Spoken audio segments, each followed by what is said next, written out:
Ang una nating kwento, Wanted, Lady Boarder. What if ang kasama mo sa boarding house ay isang aswang? Anong gagawin mo? Ako nga pala si Angeline de la Cruz.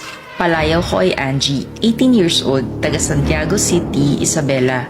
Pero nasa Baguio ako ngayon para mag-college. Medyo mahirap makahanap ng boarding house malapit sa school. Pero buti na lang, may nakita ako. 2 kanto lang mula sa school namin. At ang kinagandahan pa nito, malinis ang kwarto at libre ang wifi. 2 lang kami dito sa kwarto. Hindi tulad sa ibang boarding house, siksikan kayo sa isang kwarto. Wala ring curfew kaya pwedeng pumarty sa gabi. Medyo masungit nga lang ang landlady ko na si Manang Lourdes. Pero overall, sulit naman siya. Halos 1 taon na rin ako sa boarding house na to. Pero nitong Feb, nalungkot ako. Aalis na kasi ang roommate kong si Stella. Iba rin naman ang pinagsamahan kasi namin. Kaya ayun, naghahanap ng bagong lady boarder si Manang Lourdes. At dahil maganda nga ang boarding house na ito, ang bilis niyang nakakuha ng kapalit. Ang pangalan niya ay Bella, college student din. Payat at maputla siya. Sa sobrang putla niya, aakalain mong zombie. Sorry kung nilait ko pero ganun talagang itsura niya eh. Gusto ko sana siyang maging kaibigan kaso may pagka-introvert si ate girl. Hindi masyadong nagsasalita. Kaya ang tahimik namin sa kwarto palagi. Either introvert talaga siya or may attitude lang. Nagsusuplada, ganun. Pero naging maayos naman ang lahat simula nang dumating siya dito sa amin. Kaso around late Feb, napapansin ko na lagi siyang umuwi ng gabi o hindi kaya madaling araw. Naasar nga ako kasi rinig na rinig ang ingay ng gate at pagbukas ng kwarto. Lagi tuloy ako nagigising pag dumarating siya. Tapos, di na uli ako makabalik sa tulog. Lalo na pag may exam ako the next day. Ay nako, ang hirap. Ako nga pala si Next ng Book of Bad Ideas. At kung mahilig ka sa twisted stories, follow ka na sa amin. Sinubukan ko naman siyang kausapin tungkol dito. Na kung pwede, dahan-dahan naman yung buksan ng gate at pinto pag dumarating siya. Pero wala pa rin pinagbago eh. Hindi rin naman siya sumasagot sa akin pag kino-confront ko siya. Tahimik lang siya at parang hindi ako naririnig. Ano ba kasing ginagawa niya? Nagpa-party all night? Ang hirap kaya nun tapos next day may klase pa siya. Sa inis ko, sinumbong ko din siya kay Manang Lourdes. Kaso isa pa to. Wala namang ginagawang aksyon about sa issue ko. Hay, ewan ko nga ba? At nagpatuloy pa ito hanggang March. At sa sobrang inis ko, hindi ko na talaga napigilan. Aalamin ko na talaga kung ano bang ginagawa niya tuwing gabi. Kaya isang gabi, nagpasama ako sa boyfriend kong si Vince para sundan namin si Bella. Ang weird nga eh. Wala talaga siyang pinupuntahan na lugar. Paikot-ikot lang siya sa Baguio ng ilang oras. Naglalakad mag-isa sa daan. Naulit pa ito ng ilang gabi at ganun pa rin ang ginagawa niya. Paikot-ikot lang. Ang weird niya talaga. Kaya kami na rin ang nagsawa at tinigilan na namin ang pagsunod sa kanya. Pero pagkatapos nun, sa mga sumunod na gabi, napansin kong may mga bahid ng dugo ang damit niya pag umuwi siya. Bukod sa ayoko na siyang kausapin talaga, ayoko namang itanong kung saan galing ito. Pero napag-isip na ako nung sabay sa pangyayaring ito ang mga paglabas ng mga balita ng sunod-sunod na krimen sa Baguio. May mga hold-upan daw recently at minsan, napapatay pa raw ang mga biktima. Peaceful kasi dito sa Baguio, kaya big news kapag may ganyang krimen. Kinabahan tuloy ako. Hindi kaya si Bella ang suspect sa mga krimen na ito? Hold upper siya sa gabi. Kasi ang mga kalye na binabalita ay ang mga kalyeng dinadaanan ni Bella. Or much worse, hindi kaya aswang talaga siya? Kaya maputla siya lagi. Nag-iikot siya para maghanap ng biktima sa gabi. Whatever it is, alam ko na masamang babae ito si Bella. Kaya nung April, sakto na madaling araw siyang umuwi, kinuha ko ang damit niyang may mantsa ng dugo. Hinabol niya ako at sinubukang pigilan. Pero dumiretso ako sa kwarto ni Manang Lourdes. Sinumbong ko kay Manang Lourdes ang pinaggagawa ni Bella. Pinakita ko rin ang damit ni Bella na puro dugo. Sabi ko, sure ako na aswang yang si Bella, kaya dapat paalisin na siya sa boarding house. Pero sa gulat ko, ako ang pinalayas ni Manang Lourdes sa boarding house. Tinapon nito ang mga damit ko sa kali at sigaw nito sa akin. Hoy Angie, kung meron mang dapat palayasin, ikaw yun. 3 buwan ka nang hindi nagbabayad ng renta mo, no? Kinukupit mo kasi lagi ang pinapadala sa yung pera para lang igastos dyan sa boyfriend mo. At wala akong pakialam kung aswang pa-hold upper yung si Bella. Ang mahalaga sa akin ay good boarder si Bella. Hindi reklamador tulad mo at lagi pa siyang advance magbayad ng renta. Yan ang mahalaga sa akin, kaya lumayas ka na rito. Nang matapos magsalita si Manang Lourdes, tumawa si Bella na parang nangaasar pa ito. Kaya napilitan ako maghanap ng bagong boarding house pero malayo na sa school ko. Clarification lang hindi naman totoo ang sinasabi ni Manang Lourdes tungkol sa akin. Anyway, hanggang ngayon, di ko pa rin alam kung ano talaga ang misteryo ni Bella. At sa pagkakaalam ko, border pa rin siya ni Manang Lourdes until now. Kaya if ever maging roommate niyo si Bella, mag-ingat kayo.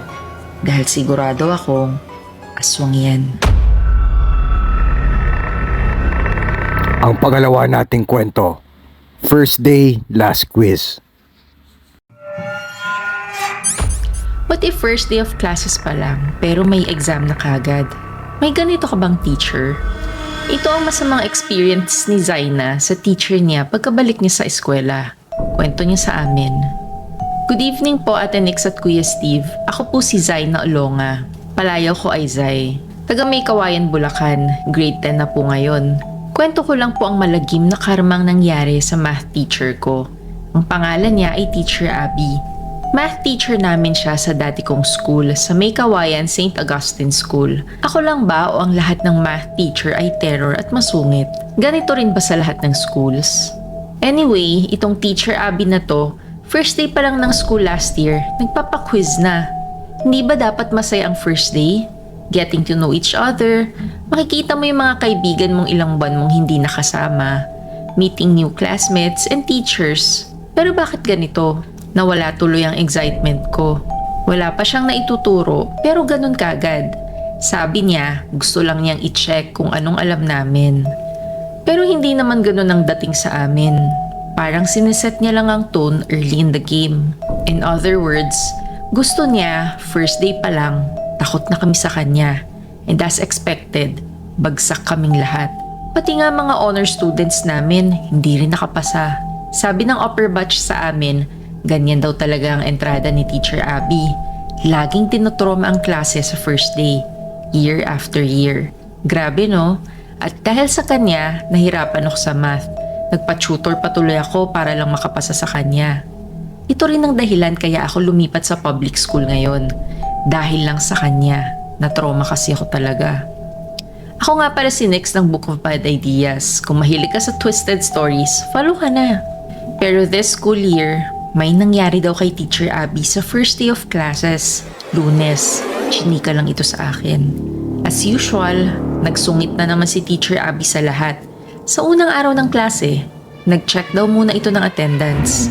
Pero may isang lalaking bata na nasa likod na tahimik lang.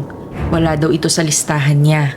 Sabi naman ng bata, Anton Romualdez daw ang pangalan niya.